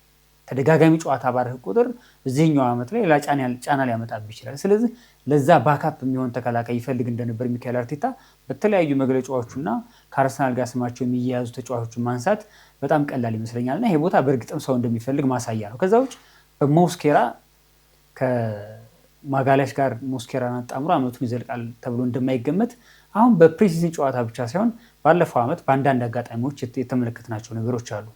ከዛ ውጭ የዩሪያን ቲምበር እንደዚህ ተደጋጋሚ አይነት መሰል ጉዳቶች ማጋጠም አርቴታ ተጨማሪ የተከላካይ ክፍል ተጫዋች እንደሚያስፈልገው ማሳያ ይመስለኛል። እርግጥ ነው በአያክስ አምስተርዳም እያለ ዩሬን ቲምበር ከመስመር ይልቅ ሁለገብ አይነት ተጫዋች ነበረ። መሀል ተከላካይ ሆኖ ይጫወትልሃል፣ አስፈላጊ ሆኖ ሲገኝ የተከላካይ አማካይ አድርገህ ታጫውተዋለህ። ወደ አርሰናል ከመጣ ደግሞ ቀኝ መስመር ላይ በቤን ዋይት ቦታ ራሱን ስታብሊሽ ያደረገ ተከላካይ እንደሆነ አይተናል እንደምታስታውሰው እና ምናልባት የተጫዋቹ የጉዳት ሪከርድ አሁን ትንሽ እያየ ለመምጣቱን ተከትሎ ነው እንጂ ሴንተር ባክ አድርገህ ብታጫውተው የሚጫወትልህ ተጫዋች እንደሆነ በደንብ የተመለከትን ይመስለኛል። እና እዚህኛው ዲፓርትመንት ላይ አርቴታ በጣም ኮንክሪት ሆኖ ለመቀጠል ባለፈው ዓመት በ38 የፕሪሚየር ሊግ ጨዋታዎች 27 ግቦች ብቻ ነው የተቆጠሩበት። በአውሮፓ ሻምፒዮንስ ሊግ 15 ጨዋታዎችን አድርጎ ምንም አይነት ጨዋታ አልተሸነፈም። ያው ፋይናሉን በመለያም ስላለቀ 9 ክሊን ሺቶች ነበሩትና የአርሰናል የመከላከል ክፍል ኮንክሪት እንደነበረ ከዚህ በላይ ማሳያ አይኖርም። እንደዛም ሆኖ ግን ይህን ዲፓርትመንት ማጠናከር የአርሰናል የሚኬል አርቴታ ሌላ የቤት ስራ ይመስለኛል። ሌላ የተመለከትኩት ዞሊስን ስላነሳው ዞሊስ እኔ በእርግጥ ፕሪሲዝን ላይ የምንመለከታቸው ተጫዋቾች ወደ ትልቁ ውድድር ሲገቡ ምን አይነት ነገር ሊገጥማቸው እንደሚችል መገመት ከባድ ነው። አሁን ግን እዚህ ፕሪሲዝን ላይ ሁሉም ጨዋታዎች ላይ አሲስት አድርገው ጂሮና ላይ ግብ አስቆጥረዋል። በዶርትመንድ ጨዋታ አሲስት አድርጓል። በተመሳሳይ ቤትስ ጨዋታ ላይ አሲስት አድርጓል። የጨዋታ እንቅስቃሴው ዶሚኔት የሚያደርግበት መንገድ፣ ሰብሮ ለመግባት የሚሞክርበት መንገድ አርቴታ የሆነ ተጫዋች እንዳገኘ ሌላ ዳይሜንሽን የሚፈጥርለት ተጫዋች እንዳገኘ በሚገባ የሚያሳይ ይመስለኛል። ጥሩ ተግባቦት ፈጥሮላቸዋል። ግን አሁንም ቢሆን አርቴታ ግራ መስመሩ ላይ በቋሚነት ወጥ የሆነ አንድ የግራ አጥቂ ያስፈልገዋል አርቴታ እና ለዛም ነው ቪኒ ሲታገሉ የነበሩት። አሁን ከብራድሊ ባርኮላ ጋር ስማችሁ ተያይዟል። ኬናን ይልዲዝ ጋር መያዝ ነገሮችን እያነሳን ነው። ኢልማይ ንዴን የማስፈረም ፍላጎቶች አሉና አርቴታ አሁንም እዛ ቦታ ላይ ተጨማሪ ተጫዋች የሚፈልግ ይመስለኛል። እነዚህ ችግሮች በሚገባ መፈታት ያለባቸው ይመስለኛል። መሀል ክፍሉ ላይ እኔ በጣም ማለት ከጥራትም ከፍ ያለ ጥራት እንደጨመረ አስባለሁ። ጊማሬሽ ባለፈው ዓመት በኒውካስትል ዩናይትድ ያሳለፈውን ጊዜ የምታስታውሰው ነው። ሰንጣይ ኳሶችን በማቀበል አደጋዎችን በመቀነስ በመከላከሉ ለግብ የሚሆኑ ኳሶችን በማመቻቸት ራሱ ግብ በማስቆጠር ጫናዎችን በመሸከም ለቡድኑ ሚዛን በመስጠት ማለት ሁለገቡ አማካይ እንደነበር በሚገባ ተመልክተናል። እና አሁን የእሱ ወደዚህ መምጣት በእርግጠኝነት የዴክላን ራይስን ጫና በመቀነስ ራሱ አደጋዎችን በመከላከል ረገድ የሚሰጠው ነገር በጣም መገመት ይቻላል። ከዛ ውጭ ባለፉት 4 እና 5 ዓመታት በእንግሊዝ ፕሪሚየር ሊግ ዋንጫውን ያነሱ ክለቦች ካያቸው አርሰናልን ጨምሮ እዚህ ዲፓርትመንት ላይ ኳሊቲ ያላቸው ተጫዋቾችን የያዙ ቡድኖች ፕሪሚየር ሊጉን አሳክተዋል። ሲቲ ነው ብሮድሊ እየተመራ፣ ሊቨርፑል ምርጥ በነበረበት ጊዜ ተጫዋቾችን አስታውሳቸው ሲቲ በተደጋጋሚ እና ይህን ዲፓርትመንት ማጠናከር ለእንግሊዝ ፕሪሚየር ሊግ ወሳኝ መሆኑን ከሚካኤል አርቴታ በላይ የተረዳ አሰልጣኝ ያለ አይመስለኝም። ለዛ ነው እንደ ማርቲን ዙቢሜንዲ፣ ዴክላን ራይስ፣ ቤሬቼዚ አይነት አማካዮች ባሉበት እነ ዶማን ወደ መስመር ወጥተው ይጫወታሉ። እንዲህ ጥራት ያላቸው አማካዮች ባሉበት ስብስብ ውስጥ ተጨማሪ ምርጡን አማካይ መጨመር አርቴታ የሆነ የፈለገው ክላስ እንዳለ የሚያሳይ ይመስለኛል። በጣም ስኬታማው የዚህ ዓመት ያርሰናል ዝውውር የፈለገ ሌላ ክላስ ያለው አጥቂ ቢያስፈርም ለእኔ ያርሰናል የዚህ ዓመት ትልቁ ዝውውር ብሩኖ ጉማሬሽ ነው ብሎ ማንሳት ይቻላል። ይሄ ምንም ጥያቄ የለውም። አንዱ የሚነግረን ነገር አርሰናል ስለሆነ ነው። አሁን ላይ ከ5 እና ከ4 ዓመት በፊት አርሰናልን የማይፈልጉ ተጫዋቾች አሁን ግን አርሰናል ሳይሆን የሚፈልጋቸው እነሱ ፈልገውት የሚመጡበት ቡድን ሆኗል። አርሰናል የእንግሊዝ ፕሪሚየር ሊግ ትልቁ ክለብ ብቻ ሳይሆን ዓለማችን ላይ ተጽዕኖ ፈጣሪ ክለብ ነው። ምንም ጥያቄ የለውም። የትኛውም ተጫዋች ሊዮኔል አንድሬስ ሜሲ እና ክርስቲያኖ ሮናልዶ በዚህ ዘመን በዛ የነበሩበት ዘመን አሁን ላይ ቢሆኑ የአርሰናል ምርጫዎች ናቸው። ምንም ጥያቄ የለውም። ሊዮኔል ሜሲንም የማስፈረም ብቃት ያለው ቡድን ሆኗል አርሰናል። እንደዚሁም ክርስቲያኖ ሮናልዶንም የማምጣት ብቃት ያለው ምንድነው አሁን ተሰርቷል። አሁን አርሰናል በሁሉ ነገር የተደራጀ ቡድን ሆኗል። ከስፖርቲንግ ዳይሬክተር ስታነሳው አንድሬ ቤርታን የሚያክል ትልቅ ስፖርቲንግ ዳይሬክተር መያዙ እግር ኳስን ጠንቅቆ የሚያውቅ ለነገ የሚያስብ ማንን መሸጥ እንዳለበት ማንን ማምጣት እንዳለበት ትልቅ የሚባል ስፖርቲንግ ዳይሬክተር የያዘ ክለብ ሆኗል። ከዛ በተረፈ ደግሞ የሚኬል አርቴታን ጉዳይ ስታነሳው ነው እንግዲህ በእሳት የተፈተነ ትልቅ አሰልጣኝ ሆኗል። ሚኬል አርቴታ ተሞርዷል፣ በስነ ስርዓት ስል ሆኗል። ላለፉት 3 እና 2 ዓመታቶች እኮ የወረዱበት ውርጅብኝ ከባድ ነበር። እውነት ለመናገር ጫናዎቹ ያን ሁሉ አልፎ ነው። እኔ አንደማነሳው ጉዳይ አሁን ላይ ለአሰልጣኝ ሚኬል አርቴታ የአርሰናልም ደጋፊ ሆኖ የሌሎች ክለቦች ደጋፊዎችም እኔ በግሌ ሚኬል አርቴታን በጣም ስለምወደው ነው፣ ስለማደንቀውም ፍልስፍናውም ስለሚመቸኝ ነው።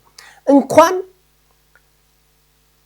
አሰልጣኝ ፔፕ ጋርዲዮላ በነበረበት ዘመን ላይ ዋንጫ ወሰደ ነው የምለው።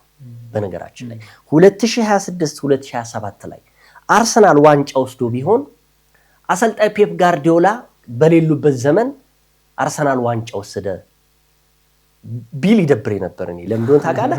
ለአሰልጣኙ ትልቅ ክሬዲት ስለምሰጥ ነው። ብዙ መስዋዕትነትን ከፍሏል። አንዳንዶች ብዙ ነገሮችን አድርገውታል። እኚህን አሰልጣኝ እንግዲህ እስከ መባረር ደረጃ ይድረስ የሚሉ ነበሩ እኮ። እንግዲህ የመጨረሻዋን ጣፋጭዋን ዋንጫ ያነሱት አሰልጣኝ ፔፕ ጋርዲዮላ ባሉበት ዘመን ነው ይሄን ያሳኩት እና በርካቶች ነው። ሌላው እንደ ፍርሃት ማነሳው የሚቀጥለው የውድድር ዘመን ለአርሰናል መቼም ያው ፕሮፌሽናሎች ናቸው እግር ኳስ ተጫዋቾቹ የነገን ያስባሉ። ግን አንዳንድ ጊዜ ከማንቸስተር ሲቲ የሚወስዱት ትምህርት አለ ብዬ ገምታለሁ። ኢጎ የሚባል ነገር አለ። ዋንጫን ስታገኝ መርካት በዋንጫ ለአርሰናል ተጫዋቾች የምሰጋው ይህንን ነው። የማንቸስተር ሲቲ የምታስታውስ ከሆነ ከዛሬ 3 ዓመት በፊት የሶስትዮሽ ዋንጫን ካነሱ በኋላ ቀጣዩን ዓመት የተቸገሩበት አንዱ የነበረው ነገር ዋንጫ ምን እንደሆነ አውቀውታል። የእንግሊዝ ፕሪሚየር ሊግን ወስደዋል፣ የአውሮፓ ሻምፒዮንስ ሊግ ወስደዋል፣ የኤፍኤ ካፕን ወሰዱ። ስለዚህ ምንድነው ዋንጫ ማለት? እንደዚህ አይነት ተጫዋቾች እንዳይሆኑ ፈራለሁ። እኔ እዚህ ላይ ልዩነት አለኝ። ልዩነት ሊኖር ይችላል። እኔ ፍርሃት ይሆናሉ እያልኩኝ አይደለም። ፍርሃት የሚባል ነገር ነው። አሁን ላይ ሁሉ ነገር አሁን አሟጣው የተጠቀሙበት ዴክላን ራይስን ነው። ዙቢሜንዲንም አሟጣው ተጠቅመውበታል። ከዛ በፊት የነበሩት እስከ ዋንጫ መዳረሻ የነበረ ልጅ አሁን ላይ የተረሳ። እኔ በጣም የሚያሳዝነኝ ደግሞ የማርቲን ኦዲጋርድ ጉዳይ። እውነት ለመናገር አርሰናል ዋንጫ በሚፈልግበት መስዋዕት የከፈለ ተጫዋች ዋንጫ ሲያነሳ ጥሩ ያልነበረበት ዘመን ነበረ። ግን እንደዚህ አይነት ተጫዋቾችን ትናንት አሁን ከቦሩሲያ ዶርትሙንድ ጋር በነበረው ጨዋታ ከመቀየሩ በፊት የነበረው ወቅታዊ ብቃቱ የኖርዌይን ብሔራዊ ቡድን እስከ ግማሽ ፍጻሜ ድረስ ያሻገረውት ትልቅ ተጫዋች ነው። እንደዚህ አይነት ተጫዋቾችን ይዘህ ግን ቀጣይ ማሰብ ያለብህ ስለ ዋንጫ ረሃብ ነው መሆን ያለብህ። ፕሪሚየር ሊጉን ደጋግሜ ልውሰድ፣ ያላነሳሁትን በታሪኬ የአውሮፓ ሻምፒዮንስ ሊግን ማሸነፍ አለብኝ። ለ6 እና 7 ዓመታት የኤፍኤ ካፕ ዋንጫን ማንሳት ስላልቻልኩኝ ያን ማንሳት አለብኝ የሚል እንደዚህ አይነት ተጫዋቾች መሙላት አለባቸው ነው እንጂ የእንግሊዝ ፕሪሚየር ሊግን ስላገኘህ ግን በቃኝ የምትልበት ጊዜ አይደለም። አሁንም መናገር የምፈልገው ግን ለሚቀጥሉት 2 እና 3 ዓመታቶች አርሰናል አሁንም በዚህ ልክ ከሄደ የማያስነካ ቡድን ይሆናል ብዬ ገምታለሁ። ምክንያቶቹም ሌሎቹ ክለቦች የመደራጃ ጊዜ ነው ያሉት። እንኳንም ደግሞ በእንቁላሉ ጊዜ ይባላል አይደል? አንዳንድ ጊዜ በፔፕ ጋርዲዮላ ጊዜ ያሆነ ነው ብለው እኔ ለአርሰናል ለአሰልጣኝ ሚካኤል አርቴታም ብዙ አድናቆትም ስላለኝ ነው። የደጋፊዎቹን ጉዳይ ስታነሳ ነበር ቅድም ስታነሳ አሰልጣኝ ሚካኤል አርቴታ ያነሱት አንድ ጉዳይ አለ። ብዙ ደጋፊዎች ትናንትና እዛ ያሉት ነው የምልህ እግር ኳስን በደንብ ጠንቅቀው የሚያውቁ እዛ እንግሊዝ ውስጥ ያሉ ስለነሱ ደጋፊዎች ነው እያወራሁ ያለሁት እንጂ የስሜታዊ ደጋፊነትን አይደለም እያወራሁ ያለሁት። እኔ ምንድነው እዛ እንግሊዝ ውስጥ ያሉ እግር ኳስን በደንብ የሚያውቁ ከሳምንት ሳምንት መስዋዕትነትን የከፈሉ ለ20 እና ለ30 ዓመታት አርሰናል በከፍታም በዝቅታም ዘመን የነበሩ ብዙ የአርሰናል ደጋፊዎች አሉ። ትናንትና በነበረው የቦሩሲያ ዶርትሙንድ መጀመሪያ በሪያል ቤቲስ የነበረው ሽንፈት ከዛ ደግሞ በትናንትናው የቦሩሲያ ዶርትሙንድ ሽንፈት ለብዙ የአርሰናል ደጋፊዎች ትንሽ ደውል ነበረው ነው ጥያቄ ነበረው። አሰልጣኝ ሚካኤል አርቴታ በዚህ ልንለካ አይገባም። ይሄ እንደ መዝናኛ ይዩት።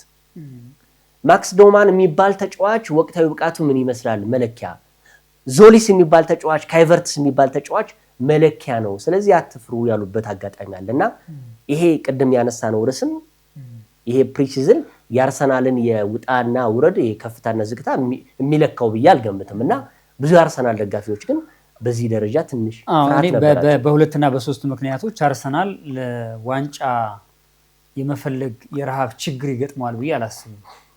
ለምሳሌ ማድሪድ አሁን 3 ተከታታይ ጊዜ አውሮፓ ሻምፒዮንስ ሊግ ዋንጫን ሲያነሳ 15-16 ጊዜ ቻምፒዮንስ ሊግ ዋንጫን ያነሳ ቡድን ማለት ዋንጫውን አንስቶት ለሌላ ዋንጫ ሲራብ ተመልክተነዋል። ማንቸስተር ዩናይትድ በፈርጊ ዘመን የነበረው ማንቸስተር ታስታውሰዋለህ። ፕሪሚየር ሊጉን ዋንጫ አሳክቶ ለሌላ ፕሪሚየር ሊግ ዋንጫ የሚጠማ ቡድን ሆኖ ተሰርቷል። የፔፕ ጋርዲዮላም ሲቲ ከዛ ጊዜ በኋላ ከጠቀስከው ዓመት በኋላ መጠነኛ መንገዳገጮች ቢኖሩም በፍጥነት ከዛ ችግር ወጥቷል። እና እኔ አንዱ በአርቴታ ምክንያት አርሰናል እንዲህ አይነት ችግር አይገጥምም። ለምሳሌ ቅድም ስለ ዝውውር ስናነሳ አንዱ ያነሳነው ጉዳይ አርቴታ አሁን ያለ የስብስብ ጥራት ላይ ሌላ ጥራት መጨመር የሚፈልገው አንዱ ምክንያት ነው። ቡድኑ በሆነ መንገድ ሳቹሬት ሊያደርግ ይችላል። የሆነ መዘናጋት ውስጥ ሊገባ ይችላል። ነገርኩህ እኮ አሁን አርሰናል እንዲህ አይነት ጥራት ያላቸው አማካዮች እያሉት ሌላ ጥራት ያለው ከነበረው ቡድን በጣም ሌላ ጥራት ያለው አማካይ እያስፈረመ ነው። እንዲህ አይነት ኮንክሪት የሆነ ተከላካይ ያለው ሌላ ተከላካይ ማስፈረም እየፈለገ ነው። በፊት መስመሩ ላይ ተመሳሳይ ነገሮችን እየተመለከተ እንገኛለን። በነገራችን ላይ በተጫዋቹ ብቻ ሳይሆን የአሰልጣኝ ስታፍ አባላትም ወደ ስፔን አንድ ሰው አምጥቷል። ስሙ ጠፋብኝና ሁለተኛ አርሰናል በታሪኩ በእንግሊዝ ፕሪሚየር ሊግ ታሪክ ተከታታይ የፕሪሚየር ሊግ ዋንጫን ካነሳ 92 ዓመታት አልፈዋል። አርሰናል አሁን እየሄደበት ያለው መንገድ ይሄ አንድ ጊዜ ዋንጫ አንስቶ 20 ዓመት የሚጠብቅ ሆኖ እየተሰራ አይመስለኝም። ማለት አሁን በዚህ ዓመት ዋንጫውን አነሳ ሌላ የፕሪሚየር ሊግ ዋንጫ ለማንሳት 10 ዓመት 15 ዓመት የሚጠብቅ ቡድን እንዲሆን እየተሰራ ያለ አይመስለኝም። የክለቡ ሰዎችም ሚካኤል አርቴታ ቡድኑ የሚሄድበት መንገድ እንደዛ አይደለም። ሌላ ጥራት እየጨመርክ ሰስቴን ማድረግ ያለውን ነገር ኤክሴል ማድረግ መጨመር ላይ ትኩረት ያደረገ ቡድን ይመስለኛል። ለዛም ነው ቼልሲን፣ ማንቸስተር ዩናይትድ፣ ሊቨርፑልን፣ ቶትናም ብታነሳው ሽግግር ላይ ነው ያሉት። ገና ስቴብል አሉ። ሁለተኛ የሚካኤል አርቴታ ላለፉት 3 ዓመታት ዋንጫ እየደረሰ የነጠቀው አሰልጣኝ ሚካኤል አርቴታ ማን ነው? ፔፕ ጋርዲዮላ ከዚህ ስብስብ ጋር ተለያይቷል። ኢንዞ ማሬስካ ቀላል አሰልጣኝ አይደሉም፣ ግን ይህን ቡድን ለማደራጀት ቀላል የሚባል ጊዜ የሚበቃቸው አይመስለኝም። ሮድሪን የማቆየት ፈተና ውስጥ ናቸው። እንደነ በርናንዶ ሲልቫ አይነት የቡድኑ ቁልፍ ተጫዋች ከዚህ ስብስብ ጋር ተለያይተዋል። አካንጂ ወደ ቱርክ አምርቷል። ብዙ ተጫዋቾቻቸውን አጥተዋልና ቀላል የሚባል ፈተና አይገጥማቸውም። ሁለተኛ ስነ ልቦናውን ካነሳ አርሰናል ብቸኛው የእንግሊዝ ፕሪሚየር ሊግ ዋንጫ ያነሳ አሰልጣኝ አርቴታ ብቻ ነው። ሌሎቹ ለፕሪሚየር ሊግ ዋንጫ እንግዳ ብቻ ሳይሆኑ የሚያውቁት አይደሉም። ከዛ ውጭ ሊጉን ካየኸው 12 እና 13 ተጫዋቾች በጣም አዲስ የሚባሉ ናቸው። የቡድኑ አሰልጣኞች ቀይረዋል። ሊቨርፑል ከአንዶኒ ራዮላ ጋር እንደሚገጥመው አናውቅም። ጃቢ አሎንሶ በቼልሲም እንደሚገጥመው የምናውቀው ነገር የለም። ቶትናም ተጫዋች ቢያስፈርም ምን አይነት ፈተና ውስጥ እንዳለ የምናውቀው ነገር አይደለም። ይሄ ሊግ ደግሞ የሆነ ክስተት ካልተፈጠረ በቀን የሆነ በአንድ ዓመት በሁለት ዓመት የምታሳካበት ሊግ እንዳልሆነ ከሚካኤል አርቴታ በላይ ምስክር የለም እና በእንዲህ አይነት መመዘኛዎች ካነሳ ነው የአርሰናል የዋንጫ ረሃብ ገና ነው። ሻምፒዮንስ ሊግን አያውቀውም። እኔ የማልስማማበት አንድ ነገር አለ። እኔ አሁን ላይ በርካታ ሚዲያዎችም በርካታ ነገሮች እየተቀባበሉት የሚገኙት ለአርሰናል ትልቅ ክሬዲት አለመስጠት ይመስለኛል። አሁን የሚቀጥሉት 2 እና 3 ዓመታቶች እኔ አርሰናል የዋንጫ ቲም ነው። ምንም ጥያቄ ዶሚኔት አድርገው የመሄድ እድሉ ከ90% በላይ ማረጋገጠው ነገር ነው። ግን ይሄንን ስል ደግሞ ይሄንን ምለው ቼልሲ አዲስ አሰልጣኝ ስላመጣ፣ ማንቸስተር ሲቲ አዲስ አሰልጣኝ ስላመጣ፣ ሊቨርፑል አዲስ አሰልጣኝ ስላመጣ፣ እንደዚሁም ደግሞ ገና ጥር ወር ላይ የገባው አሰልጣኝ ማይክል ካሪክ ስላሉ አይደሉም። እንደዚሁም ቶትናም ሮቤርቶ ዴዘርቤን ስላመጡ አይደለም። ይሄ ለአርሰናል ክሬዲት ማሳነስ ነው። ተጨማሪ እድል ግን ይሆናል። እንደሱ ሊሆን ይችላል። ግን አብዛኞቹ አሁን እየተባለ ስህተት እየሰማው ስለሆነ ነው። አርሰናል የሚቀጥሉትን 2 እና 3 ዓመታት ዋንጫ የሚያገኘው ሌሎቹ ቡድኖች ስቴብል ስላልሆኑ ነው፣ ስላልተደራጁ ነው፣ አዲስ አሰልጣኝ ስለመጣ ነው፣ ብዙ ተጫዋቾች ስለለቀቁባቸው ነው። ባሉት ውስጥም አሁን እኔ አርሰናልን የሚነካው ያለ አይመስለኝም። አሁን የአውሮፓ የእንግሊዝ ፕሪሚየር ሊግን እኮ አምና እኮ ካቻምና ነው እንጂ የምልህ ካቻምና እኮ የእንግሊዝ ፕሪሚየር ሊግን እኮ አዲስ አሰልጣኝ ናቸው አይደል አርኔ ስሎት የወሰዱት ሊቨርፑል ላይ ሆነው። ስለዚህ እኮ የሚቀጥለው ዓመት እኮ አሁን 2026-27 ላይ እኮ አሰልጣኝ ጃቪ አሎንሶ እኮ ሊወስድ ይችላል እኮ። ስለዚህ አብዛኞቹ አዲስ አሰልጣኞች አዲስ ስለሆኑ ሊጉን ስለማያውቁት ተጫዋቾቹ አዲስ ስለሆኑ የሚባል ነገር የለም። ይሄ ለአርሰናል ክሬዲት ማሳነስ ነው ብዬ ገምታለሁ። እንደ ተጨማሪ ድል ይሄ ደግሞ ለኔ 0.1 ምናምን ሊሆን ይችላል። በነገራችን ላይ አብዛኞቹ ተጫዋቾቹ እንግሊዝ ውስጥ የመጡ ናቸው። ቼልሲ ውስጥ የምናገኛቸው ተጫዋቾች እኮ አብዛኞቹ እኮ የለመዱ ናቸው። ሞርጋን ሮጀርስን እኮ በአስቶን ቪላ የምናውቀው ተጫዋች ነው። ዣቪ አሎንሶን እኮ ሪያል ማድሪድ ውስጥ ተፈትኖ ወጣ አሰልጣኝ ነው። በሪያል ማድሪድ ውስጥ በነገራችን ላይ ተባረህም ውጤታማም ሆነህ ወደ አንድ ክለብ ስትሄድ ስኬታማ የምትሆንበት እድል ሰፊ ነው። ምክንያቱም በፈላጭ ቆራጩ በፍሎሬንቲኖ ፔሬዝ እሳት ውስጥ አልፈህ የምትመጣ አንድ አሰልጣኝ ውጤታማ ነው የሚሆነው ሌላ ክለብ ውስጥ እንደዚህ አይነት። ስለዚህ እንደዚህ አይነት አሰልጣኞች ለሚካኤል አርቴታ እንዲሁ በቀላሉ አይደል። 2-3ቱን እናንሳ። ለምሳሌ የሊቨርፑልን አሰልጣኝ አንዲ ኢራውላንና የቼልሲውን አሰልጣኝ ዣቪ አሎንሶና የአርሰናሉን እንደዚህ ሚካኤል አርቴታ የላማሲያን ምሩቅ ናቸው እኮ አይደል። እግር ኳሱን ጠንቅቀው የሚያውቁ ናቸው። እንዲሁ በቀላሉ የምታየው አይደለም። በነገራችን ላይ የሶስቱን ጥምረት ስታየው የቼልሲንም የሊቨርፑልንም የአርሰናልን፣ ምክንያቱም ሶስቱም ክለቦች እግር ኳሱን የሚያውቁ ናቸው። ለእግር ኳስ ፍልስፍና የሞቱ አብዛኞቹ። እንደዚሁም ደግሞ ሌላኛው ፔፕ ጋርዲዮላ እየተባሉ የሚገኙት ኢንዞ ማሬስካም አሉ። በማንቸስተር ሲቲ ላይ ምን ሊፈጥሩ እንደሚችሉ አይጠበቅም። እና ትልልቅ አሰልጣኞች ባሉበት ነገር ላይ የአሰልጣኝ ሚካኤል አርቴታን ክሬዲት ማሳነስ ይሄ ከክሬዲት ጋር ሳይሆን ማገናኘው ለምሳሌ ፔፕ ጋርዲዮላ በነበረበት ዘመን እንግሊዝ ፕሪሚየር ሊግ ካሉ አሰልጣኞች ቁጥር 1 ጥራ ብትባል የትኛውን ሰው አእምሮ ውስጥ የሚመጣው ፔፕ ጋርዲዮላ ነው። ይሄ ሰው ከዚህ ሊግ አሁን ወጥቷል ነው። ልክ በተመሳሳይ አሁን በእንግሊዝ ፕሪሚየር ሊግ ካሉት አሰልጣኞች ቀድሞ ጭንቅላት ውስጥ ወይም አእምሮ ውስጥ ቀድሞ የሚመጣው አሰልጣኝ ማለት አርቴታ ነው የሚሆነው። ምክንያቱም ጃቢ አሎንሶ ይሄን ሊግ አያውቀውም። አንዲ ራዮላ በአቬሬጅ ቡድን የምናውቃቸው አሰልጣኝ ናቸው። ኢንዞ ማሬስካ ከቼልሲ ጋር ጥሩ ነገር ቢሰሩ ቆይታ ማድረግ የቻሉ አሰልጣኝ አይደሉም። እና የአርቴታ እዚህ ቡድን ውስጥ መቆየት እንኳንም ብለዋል እኮ እንኳንም ጋርዲዮላ ዋንጫ ነሳልን አይደለ? ይሄ ማለት የአሰልጣኙን ጥንካሬ በሚገባ ያሳያል። ግን ምንድነው አብሮ መታሰብ ያለበት ቡድኖች ትራንዚሽን ላይ ናቸው። ለአርቴታ እንደ ተጨማሪ ድል የሚወሰድ ነው እንጂ እነሱ አዲስ አሰልጣኝ ስላመጡ አርቴታ በድክመቱ ተሸፍኖ ዋንጫውን ያነሳል እንደዛ ብሎ ነገር የለም። ይሄ እግር ኳስ ነው። ይሄ የእንግሊዝ ፕሪሚየር ሊግ ነው። በትራንዚሽን ውስጥ ዋንጫ የወሰዱ ቡድኖች ስላሉ ይሄ ረብጣ ገንዘብ የሚወጣበት ሊግ ነው። ይሄ ድንገት ሚራክል የምትመለከትበት ሊግ ነው። ሁለተኛ ቶፕ 6 ያሉትን ቡድኖች አወራን እንጂ የትኛውን ቡድን ለየትኛውን ቡድን ፈታኝ ሆኖ በሚገባ እኮ ተመልክተናል። አርሰናል ለምሳሌ ከባለፈው ዓመት በፊት የነበረውን አርሰናል ከተመለከትክ እኮ ከትልልቆቹ ክለቦች በላይ ዋንጫ ከደረሰ በኋላ የሚያስጥሉት እኮ ትንሽ ቡድኖች ነበሩ አይደለም? ይሄኛው እንደ ተጨማሪ ድል ይወሰዳል። ሁለተኛ ዋንጫውን በማንሳት ልምድ ያለው አርሰናል ነው። ሶስተኛ አርሰናል ለ22 ዓመታት የዘለቀውን ዋንጫ ረሃብ ማስታገሱ በስነ ልቦና ከሌሎች ቡድኖች ተሽሎ ይገኛል። ለምሳሌ እየተመራ የሚያሸንፍበት ጨዋታውን ዶሚኔት የሚያደርግበት መንገድ እጁ ላይ አለ። ሁለተኛ ስብስቡን ከተመለከተው አሁን የአርሰናል ስብስብ ከየትኛውም ስብስብ የተሻለው ስብስብ ያርሰናል ነው። አንድ ዋንጫ አንስቷል።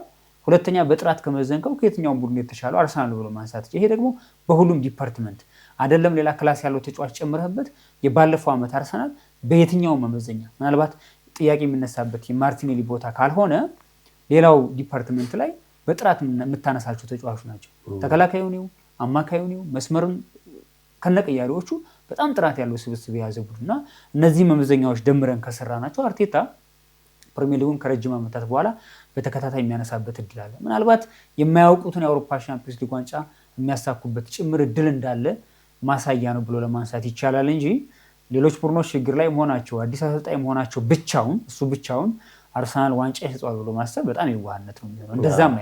እንደዛማ ቢሆን አርቴታ ባለበት አርነ ስሎት ዋንጫውን ማሳካት ባልቻሉ ነበረ እና አርሰናል ባልነበሩበት እኮ ሌስተር ሲቲ ዋንጫውን ማሳካት ባልቻለ እንደዛ በእድሜ በቁጥር ከሆነ ግን ብዙ ነገሮችን ካየው አርሰናል የተሻሉ ድሎች እንዳሉት የሚያስፈርማቸው ተጫዋቾች፣ የቡድኑ ጥራት፣ የአሰልጣኙ ልምድ፣ ከረጅም ጊዜ ስነ ልቦና አርሰናል መላቀቁ እንዲህ አይነት ነገሮች ተደማምረው ለአርሰናል የሚሰጡት እድል አለ ለማለት ነው። ከዛ ውጭ ግን እኔ እንዳልኩ የጊማሬሽ መፈረም፣ ተከላካይ ላይ ተጫዋቾችን መፈለግ፣ ተጨማሪ አጥቂዎችን መፈለግ አርቴታ ሌላ ክላስን የሚፈልግ ደረጃ ላይ ያለ አሰልጣኝ እንደሆነ ይሰማኛል። እሱም ተናግሯል በአንድ ወቅትና አርሰናልን በሌላ ደረጃ ጠብቁት፣ በሌላ ከፍታ ጠብቁት የሚል ሀሳቡን ሰጥቷል። ፕራክቲካሊ እሱም የሚሆን ይመስለኛል ከነገሮች ካየሁት። ለምሳሌ ሊቨርፑል የምታነሳ ብዙ ችግር ጥያቄዎች የሚነሱበት ቦታ አለው። የመሐመድ ሳላ ቦታ አልተሸፈነም። ቅድም ያነሳነው ጉዳይ ተከላካይ አሁንም ገና ብዙ ችግሮች አሉበት። ማንቸስተር ዩናይትድ በሚገባ ዝውውር ውስጥ የገባ ቡድን አለ አይደለም። የካሪክ የሃኒሙን ጊዜ አልቋል። በነገራችን ላይ አሁን እያንዳንዱ ጨዋታ በምጥልበት ሰዓት ጥያቄ የሚያነሳብህ ሰው ያለበት ላይ ነው። ቼልሲ የስብስብ ችግር የለበትም። እንደ ቡድን መደራጀት ላይ የበርካታ አሰልጣኞች ፈተና ሆኗል። ይሄን ጃቢ አሎንሶ እንዴት ይቀርፈዋል የሚለው የሚጠበቅ ነው። ማንቸስተር ሲቲ ከጋርዲዮላ ጋር መለያየት ብቻ ሳይሆን ቁልፍ ከሚባሉ ተጫዋቾች ጋር ጆን ስቶንስ ነው፣ ሮድሪ ገና አንሰርቴን ነው፣ ሲልቫ ለቀዋል፣ እንደና ካንጂ አይነት ተጫዋቾች ለቀዋል። አሁን ስማቸው ከሌላ ክለቦች ጋር እየተያዙ ተጫዋቾች አሉና እንዲህ አይነት ፈተናዎችን በአንድ ዓመት ውስጥ ቀርፈ ወደ ዋንጫ ለመምጣት እዚህ እንግሊዝ ፕሪሚየር ሊግ ላይ ፈታኝ እንደሚሆንባቸው ምንም ጥያቄ የለው እና ይሄ እንደ ድል ይወሰዳል ለማለት ካልሆነ የቡድኖቹ አዲስ መሆን ብቻውን አርሰናል ዋንጫ እንዲያነሳ ያደርገዋል የሚለው ግን ፍጹም ፋላሲ ነው። ምንም ጥያቄ የለውም። እውነት ለመናገር ክላስ ነው የምትለው አርሰናል አሁን ላይ በቃ የራሱን ብራንድ ገንብቷል። እግር ኳስ ሲባል አርሰናል የምትለውን ነገር ነው። ይሄ ማሳያ የሚሆነው በነገራችን ላይ የማንቸስተር ዩናይትድ እና የአርሰናልን ጉዳይ ባነሳኔ ለምሳሌ በተጫዋቾች የዝውውር ገበያ ላይ የትኛውም ተጫዋች ማንቸስተር ዩናይትድ የሚፈልገው ተጫዋች ለምሳሌ አንዱ ኒውካስትል ዩናይትድ ያን ተጫዋች ለማስፈረም 20 ሚሊዮን ፓውንድ ግዢ ቢያመጣ ማንቸስተር ዩናይትድ ሲፈልገው 100 ሚሊዮን ፓውንድ ይሆናል። ይሄ ማለት ዩናይትድ ብራንድ ስለሆነ ነው ያንቶኒ ማሳያ ነው ሲመጣ የነበረው። ይሄ ማሳያ ነው። አሁን ላይ ደግሞ አርሰናል ተጋጣሚው በተለይ በእንግሊዝ ፕሪሚየር ሊግ ውስጥ ከ2 እስከ 20 ያለው ቡድን ተመሳሳይ ነው ለአርሰናል። በቃ ማለት አርሰናልን ማሸነፍ የሆነ ነገር ከፍ እንዳደረክ ነው የሚታወቀው። በየትኛውም አጋጣሚ ተመልክተነዋል እኮ ባለፈው ወራጅ ቀጠና ውስጥ የነበረው እንኳን ወልቭስ እንዴት እንዳደረገው አይደለ? ወልቭስ እኮ በነ ብሬንትፎርድ እና አስቶን ቪላ የሚሸነፍ 3 እና 4 ቡድን የሚገባበት ነው። ለአርሰናል ግን ስነ ልቦናውን ሁሉ አጠንክሮ የሚመጣ ቡድን ነው። ለአርሰናል ይለያሉ ሌሎች ቡድኖች። አርሰናል የሚገጥመው በነገራችን ላይ 20ውንም 19ኙም ቡድን በተመሳሳይ ቴምፖ ነው የሚገጥመው። ያን ሁሉ አድርጎ ደግሞ በአውሮፓ ሻምፒዮንስ ሊግ ይሳተፋል። ለምሳሌ ሪያል ማድሪድን ብታነሳ ሪያል ማድሪድ ሊያስቸግረው የሚችለው ከ1 እስከ 2 ወይ 3 ያሉ ቡድኖች ናቸው። ሊጉ ከእንግሊዝ በላይ ደካማ ስለሆነ ማለት ነው። በቃ ደካማ ነው። ይሄ አርሰናል ግን 20ውንም ቡድን ገጥሞ ከዛ ደግሞ የአውሮፓ ሻምፒዮንስ ሊግ ነው የሚገጥመውና በዚህ በተከታታይ ሳምንታቶች ውስጥ ግን አሰልጣኝ ሚኬል አርቴታ ራሳቸውን እየገነቡ ራሳቸውን እያዩ ነው። አንዱ ትልቅ የሚነሳው ነገር አሁንም በአርሰናል የተጫዋቾች የዝውውር ሂደት ውስጥ ትልቅ ከድሮ ጀምሮ በተወሰነ መልኩ ያልተቀረፈ የሚባለው ተጫዋቾቹን ቶሎ ያለማስፈረም የማጓተት ነገር ይነሳል። ባለፈው የዩኬሬሽ ጉዳይ ሲነሳ ነበር የምታስታውሰው ከሆነና ሳምንታቶች 1 ሳምንት ምናምን ሲቀረው ነው እንግዲህ ተጠናቀቀ የተባለው። በጣም በርካታ ነበር ከስፖርቲንግ ሊዝበን ጋር የነበረው ውዝግብ፣ ይህን ተጫዋች ጫና ውስጥ መክተት። አሁን ላይ ደግሞ የቬኒሲየስ ጁኒየር ጉዳይ እንደዛ ሆኖ ተቶ ያ የሆነበት ምክንያት አርሰናልን የሚፈልገው ብዙ ስለሆነ ነው። አርሰናል አንድ ተጫዋች አይንን ሲያሳርፍብህ አርሰናል ካረፈበትማ ይሄ ልጅ ሃይ ክላስ ነው ይባላል። አሁን ላይ ግን አንድሪያ ቤርታ ቶሎ ተጫዋቾቹ ጋር የሚላመዱት ተጫዋቾች አስፈርመው ወደ ልምምድ ካስገቧቸው ውጤታማ የመሆኑ እድላቸው ጥሩ ነው ብዬ ገምታለሁ። ግን ያቺ የተለመደችው የአርሰናል ደግሞ ዝውውሩ ሊዘጋ የተወሰኑ ሰዓታት ሲቀሩት ሰርፕራይዝ የሚባሉ ተጫዋቾች አሉና ያ ከተጫዋቾች ልምምድ ማጣት ጋር ከሌላ ልክ ከመጣ ደግሞ ነገሮችን ከማዋሃድ አንጻር ለአርሰናል ትንሽ ይከብዳል ብዬ ከማስበው ዝውውሩን በተመለከተ በዚህ ዓመት እውነት ለመናገር ብዙዎቹ ክለቦች ገና ናቸው። ነገራችን በጣም ፈተና ውስጥ ነው ያሉት። በተለይ የዋጋው መወደድ ክለቦች ያሉበትን ነገር መለየት ላይ በጣም የተቸገሩ ይመስለኛል። የአርሰናል ብቻ ችግር አይመስለኝም። እንደውም ከዝውውሩ ባሻገር አርቴታ ላይ በዚህ ዓመት የምንጠብቀው የጨዋታ መንገድ የተወሰነ የጨዋታ ልዩነት የምንመለከት ይመስለኛል። አርቴታ ባለፈው ዓመት ካስታወስክ የሆኑ ተጫዋቾች አለ ትረስት የሚያደርጋቸው ተጫዋቾች ማለት በሁሉም ውድድር ላይ የሚጠቀማቸው ተጫዋቾች አሉ። ሮቴሽን ላይ አርቴታ ችግር ነበረበት። ሳካን በየጨዋታው መደብደብ፣ ራይስን ይኸው ማጋሌሽና ማጋሌሽና ሳሊባ ነው ያቸው። ዴቪድ ራያ እንኳን የስታውትፊልድ ፕሌየር ስለሆነ ችግር እንዲህ አይነት ተጫዋቾች የሮቴሽን ጉዳይ አርቴታ ላይ በትልቁ የሚነሳ ችግር ይመስለኛል እና ተቀራራቢ ደረጃ ያላቸውን ተጫዋቾች ቀይሮ ማስገባት ላይ ምናልባት መቀየር ካስፈለገ ብዙ ደቂቃዎች ከሄዱ በኋላ በዚህ መልኩ ተጫዋቾችን ማሳረፍ የማይችል ከሆነ ግን ምናልባት አርቴታ የሚቸገርበት አንዱ ፈተና እሱ ይመስለኛል። ካስታወስክ የውድድር ዓመቱ እንደተጀመረ ማርቲን ዙቤሜንዲ ጥሩ የሚባል ነገር ነበረው።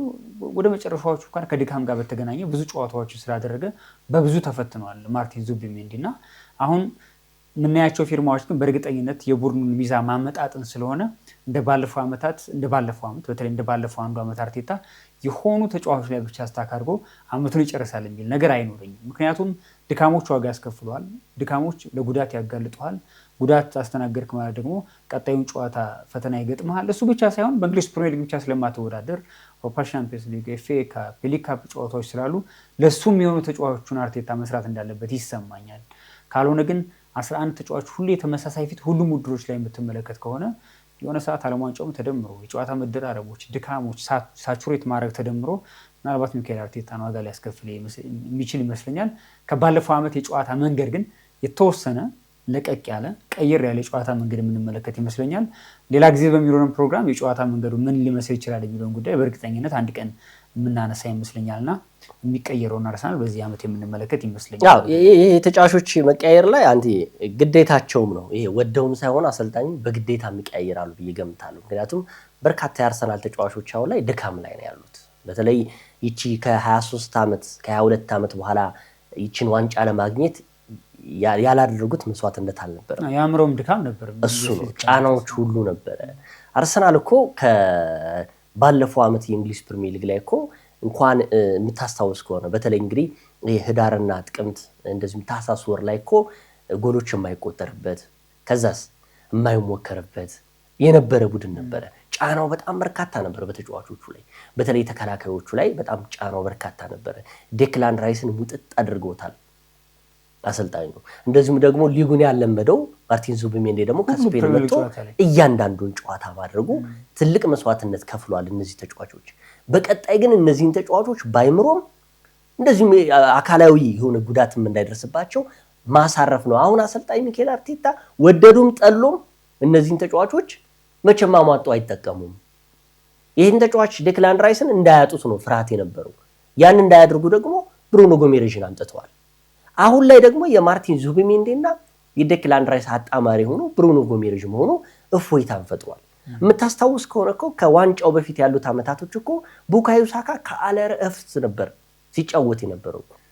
በሊጉ ብቻ ሳይሆን እኮ የእንግሊዝ ብሔራዊ ቡድንም እያንዳንዷን ጨዋታ ሲያደርግ ነበር። የዛ ተጽዕኖ ነበር የቡካዮ ሳካ በጉዳት ማጣት፣ ከዛም ደግሞ የማርቲን ኦዲጋርድም ጉዳይ ሲነሳ። ስለዚህ አሁን ሮቴት የማድረጉ ጉዳይ ወደዱም ጠሉም ያደርጉታል ብዬ ገምታለሁ። የሚቀጥሉት ወራቶች በተለይ ባለፈው ዓመት ያየናቸው ተጫዋቾች እንደ ልብ ላናያቸው እንችላለን። በርካታ ቅይሮች ይኖራሉ። ይሄ የትኞቹን ተጫዋቾች ይኖሩታል ብዬ ገምታለሁ። የጉዳት ጉዳይ ሲነሳ ደግሞ ያው አሁንም በግራና በቀኝ መስመር ላይ ያሉ የሚጫወቱ ለምሳሌ የቲምበር እና የካላፊዮሪ ጉዳይ እርግጠኛ የማትሆኑባቸው ተጫዋቾች ናቸው። ጉዳት ነው፣ ብቃት ጉዳይ አይደለም ያነሳሁት። የወቅታዊ ብቃታቸው ምንም ጥያቄ የለውም። በቀኝ በኩል አሁን ላይ ዓለማችን ላይ ከሚገኙ ምርጥ የቀኝ መስመር ተጫዋቾች መካከል ቲምበር ልታነሳ ትችላለህ። ትልቅ አስቸጋሪ የነበረው ጉዳት ነበር። እንደውም ያለፈው ዓመት ለቲምበር ጥሩ የውድድር ዘመን ነበረ። ምንም አይነት ጉዳት አልነበረም። የመጨረሻዎቹ ሳምንታት ነው። የካላፊዮሪ ጉዳት በግራ በኩል ነበረ። የሉዊስ ኬሊ ደግሞ ዙቢሜንዲን ማሳረፍ መጀመሩ በአውሮፓ ሻምፒዮንስ ሊግ ፍጻሜ ላይ ቋሚ መሆኑ ራሱ ያ ምንድን ነው የሚያሳየው? ሮቴት እያደረጉ ነው እኛ አሰልጣኝ እና አዳዲስ ተጫዋቾችን በመሃል ላይ ያመጣሉ ብዬ አልገምትም። አሁን ላይ ያልተፈታው ጉዳይ የግራ መስመር አጥቂ የዞሊስ አጣማሪ የማርቲኔሊ አጣማሪ ያስፈልገዋል አርሰናል። በቀኝ በኩል የቡካዮ ሳካና የኖኖ ማዱኬን የመሰለ ወርቃማ ልጆች አሏቸው። ከዛ በተረፈ ደግሞ መሃሉን በብሩኖ ጎሜሬዥ ተክቷል። እንደዚሁም የዊሊያም ሳሊባ ደግሞ የኮንሳ ጉዳይ እኔ ጆን ስቶንስን እንደው አርሰናል ተሸውዶበታል ብዬ ገምታለሁ። ምክንያቱም ልምድማው እንግሊዝ ፕሪሚየር ሊግን ያውቀዋል፣ ዋንጫ ምን እንደሆነ ያውቃል፣ የአውሮፓ ሻምፒዮንስ ሊግን ያውቃል። የእንግሊዝ ፕሪሚየር ሊግን የሚያውቅ ወጥ የሆነ ብቃት የነበረው ተጫዋች ነው። ቢያንስ እስከ ጥር ወር ድረስ ትጠቀምበት ነበር ይህን ተጫዋች። ሁለተኛ መሪ የሆነ ተጫዋች ነው እና አሰልጣኝ ሚኬል አርቴታ ፈልገውት ነበረ። የኮንሳም ጉዳይ እየተነሳ ይገኛል። እንደዚህ አይነት ተጫዋቾች ግን መተካት አለባቸው። ክርስቲያን ሮሜሮ ስሙ እየተያዘ ነው የሚገኘው። የክርስቲያን ሮሜሮ ጉዳይ ያው ተጫዋቹ ፍላጎት አለው፣ ግን ከዛኛው ከባድ ነው ብዬ ገምታለሁ። ከቶተንሃም ሆትስፐር አሁን ላይ ከካምቤል አይበልጥም። ካምቤል በዛ ዘመን ከቶተንሃም ከመጣ በኋላ ከአርሰናል ጋር የፕሪሚየር ሊጉን ዋንጫ አሳክቷል። ብዙ ከባባድ ነገሮች አሉት። ሰሜን ለንደን ነው፣ ደርቢ ነው፣ ስሜቱ ሌላ ነው። ግን ደግሞ እንዲህ አይነት ሚራክል ዝውውሮችን ላንመለከት የምንችልበት እድል ያለ አይመስለኝም እና ካምቤል ካስታወስክ በቶተንሃም ዘንድ እንደ ከሃዲ የሚቆጠር ተጫዋች ግን ያችን ሙመንት ወደ አርሰናል ከመጣ በኋላ ግን ህይወቱን እንዴት እንዳስተካከለ ከፕሪሚየር ሊግ ዋንጫ ጋር እንደተገናኘ ለአውሮፓ ሻምፒዮንስ ሊግ ፍጻሜ ደርሰው ባርሰሎና ላይ ያችን ግብ አስቆጥሮ ምንም እንኳን አርሰናል ዋና ዋንጫ ቢያጣው ስሙን ስታብሊሽ ያደረገው ከቶተንሃም ወደ አርሰናል ከመጣ በኋላ ነው እና የሮሜሮ ወደ መጨረሻው የእንትኑ ዘመን ላይ ቢገኝም 29 አካባቢ ዓመቱ ላይ የሚገኝ ተጫዋች ነው። ያው ተከላካይ ስለሆነ ይጠቅመዋል እና ይሄ ዝውውር ላይፈጸም የሚችልበት መንገድ ያለ አይመስለኝም። ምክንያቱም ቶተንሃም ተገዶ የሚለቅበት አጋጣሚ ያለ፣ ካልሆነ ወደ ጣሊያን ነው ኢንተር ነው ያምራል እየተባለ የሚገኘውና እንዲህ አይነት ዝውውሮች ደግሞ ለአርሰናል ትርጉማቸው ትልቅ ነው። ይህን ተጫዋች አመጣ ማለት በእያንዳንዱ ግንኙነት የተጫዋቹ ስም የሚሰጥህ ነገር ይኖራል ከደርቢው ጋር በተገናኘና ምናልባት ይህን ዝውውር ጠባብ እድል ሊኖረው ይችላል፣ ግን ከተፈጸመ ለአርሰናል ትክክለኛው ዝውውር ሊሆን ይችላል። ሊጉን በሚገባ ያውቀዋል። ቶተንሃም በተደጋጋሚ ተሸክሞ የወጣባቸው ዓመታት በጣም ብዙ ናቸው። እዚህ ጠንካራ ተከላካይ ላይ ሮሜሮ ማግኘት ለአርሰናል እንደ ትልቅ አጋጣሚ ይወሰድ ያው እንዳያጋባባቸው ነው። አሁን ትልቁ ቶተንሃም ሆትስፐር ትልቁ ችግር ውስጥ የነበረው ቀይ ካርዶች ሮሜሮ ያበዛል። በጣም አግሬሲቭ የሆነ ተጫዋች ነው እና አርሰናል አሁን ላይ በትልቁ ደረጃ ብስለት የምለው ቀይ ካርድ የሚባለውን ነገር የፋውሎችን በስነ ስርዓት ባለፈው ዓመት በጣም የቀረፈው ጉዳይ አንዱ ነውና ሮሜሮ ከቶተንሃም አርሰናል የሚከላከል ያንን በሽታ ይዞ እንዳይመጣ የሚል ፍርሃት ባንዳንዱ ዘንድ ስላሉ ነው እንጂ ሮሜሮ ምንም ጥያቄ የለውም። አርጀንቲናን ብሔራዊ ቡድን ከነ ሊዮኔል አንድሬስ ሜሲ ጋር ያሻገረ ትልቅ ተጫዋች ነው ለዋንጫ። በአጠቃላይ እንግዲህ ዛሬ በልዩነት ስናነሳው የነበረው አርሰናል በውድድር የቅድመ ውድድር ዘመን ላይ እየተሸነፈ ይገኛል። ምንድነው ሁለተኛ ከዛ በተረፈ የሚሄዱም ተጫዋቾች ይኖራሉ እንደነ ቪየራን የመሳሰሉ ኔልሰን የመሳሰሉ ተጫዋቾች የንዋኔሪን ጉዳይ እርግጠኛ አይደሉም። መቼስ በእነዚህ ከዋክብቶች ውስጥ ሆነ ወንበር ላይ ለመቀመጥ እዛ አትቀመጥምና ንዋኔሪ ጥሩ ጊዜ ነው ያሳለፈው ፕሪሲዝን ላይ ግን እኔ ምክንያቱም ደግሞ ይሄ ልጅ እድለኛ አይደለም ብዬ ገምታለሁ። ምክንያቱም በዛ ቦታ ላይ እነ ኦዲጋርድን የመሰሉ ኤቨሬጅ ኤዜን የመሳሰሉ አሁን ላይ ደግሞ ማክስ ዶማንን የመሳሰሉ ልጆች መኖራቸው እንዴት አድርገው ነው አሁን ቋሚ ሊያደርገው ይችላል? እንኳን አሁንና የባለፈው ዓመት እንኳን ማክስ ዶማን ገና ብቅ ከማለቱ በፊት ኤቨሬጅ ኤዜ ከመምጣቱ በፊት ቋሚነትን እንኳን ማግኘት ያልቻለ ተጫዋች አሁን ላይ እንዴት አድርገህ ነው የምታሰልፈው? የቪየራም ጉዳይ ይነሳል። ጥሩ የውድድር ዘመን አሳልፏል። እሱም የሚሸኝበት አጋጣሚ ይኖራል ብዬ ገምታለሁ። ያው አሰልጣኝ ሚኬል አርቴታ ግዴታቸው ተጫዋቾቹ የአርሰናል ትልቁ ችግር ገዢ ቡድን ሆኗል። አሁን ሻጭ ቡድን አይደለም። የሚሸጣቸው ተጫዋቾች ካገኘው በላይ እያወጣበት አይደለም ብዬ ገምታለሁና በርካቶች ተጫዋቾች በጥሩ ዋጋ ይመጣሉ። ነገር ግን ስትሸጣቸው ደግሞ ዋጋ አይኖራቸውም። ትሮሳርድ ግን በጥሩ ዋጋ ተሸጧል ብዬ ገምታለሁ። የአርሰናል ሪከርድ ዝውውር ቻምበርን ይመስለኛል የተሸጠበት ዋጋ ሊቨርፑል ያመራበት እሱ ነው። አይ ቲንክ 35 ሚሊዮን ፓውንድ ጥሩ የሚባለው ሌሎቹ ክሽፍ እያሉ ነው። ትንሽ ብር ነው። የአርሰናል ሪከርድ ነው። አዎ የአርሰናል ሪከርድ ነው። ለማንኛውም እንግዲህ አሰልጣኝ ሚኬል አርቴታ በልዩነት እንግዲህ ብሩን እየገነቡ ይገኛሉ። ምን ይመስል ነበረ ያለፉት 3 እና 4 የአርሰናል ጨዋታዎች የቅድመ ውድድር ይህን ይመስሉ ነበር። በቀጥታ ስርጭት ስትከታተሉት የነበረው ከሀገሬ ቴሌቪዥን ይገደብ አባይና አንተነህ ሲሳይ ከመላው የስርጭት ባለሙያዎች ጋር አብረናችሁ ቆይታ አደረግን። መልካም ምሽት ይሁንላችሁ።